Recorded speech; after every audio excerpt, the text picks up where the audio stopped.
What's up mga migs? Showing na karon ang MIB International.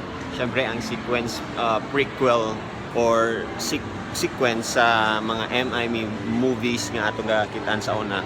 High school pa ko sa una MIB na ko nga fan. Wala si Will Smith, wala si katong isa ka actor. Karon starring si Tessa Thompson katong Valkyrie sa Thor ug si Thor mismo nga si Chris Hemsworth. Apil na si Liam Neeson ang atong mga favorite nga mga actors diya sa Hollywood. And bago lang ko nakakita and I'm sure excited sa mong mutan-aw sa MIB. Gamay lang nga kay nga facts nga akong ihatag sa inyo. Si Chris Hemsworth muna na siya si Agent H and Agent M si Tessa. Naka-crush ko ni Tessa ani nga movie and dagan kayo comedy o mga surprises. Well, syempre alien ang ilang kontra, wala man tayo lain, no? And siguro sa mga bata pwede kayo nistanan. Galing lang ang akong rating ani nga movie is parang 8.5. So mas less siya nga exciting kaysa sa X-Men nga 9 ang akong rating.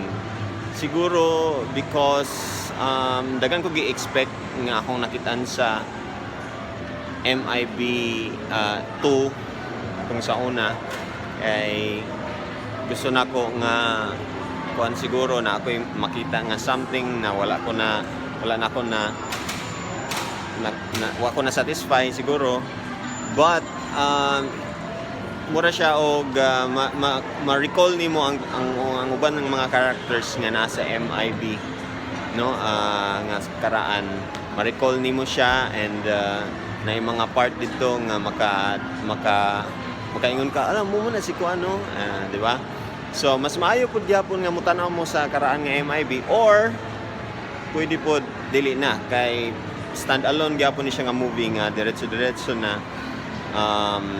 happening in London daw. So New York and London ang ilang set. Pero I think sa mga bata ganahan kay sila ani o malingaw gyapon sila kay Joker gyapon. And syempre katong inyo mga gi-expect mas maayo kung para makasabot gyud mo maayo, mas maayo nga mag-research gyud mo. Siguro ang ako lang maingon is kani siya nga movie, enjoyable siya with family and kung nakakita na ka sa MIB sa una.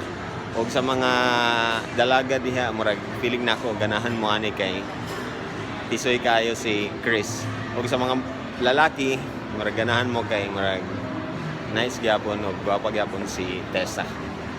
Siguro na yung mga twist nga inyong i-expect. So di na lang nako iingon basta kay namoy mailhan ni nga character nga Steve ang pangalan. Mao lang na akong mini spoiler, gamay ra kana siya nga spoiler, di mo na maka-apekto sa movie. Di lang na ako iingon unsa ang ending, basta kanay ending. Walang gyud na siya. Alright, salamat kayo sa mga nagtan-aw. Please consider subscribing kung gusto pa mo og mga movie reviews ka mga new releases na mga movies sa mga cinemas karon. Thank you so much. Bye-bye.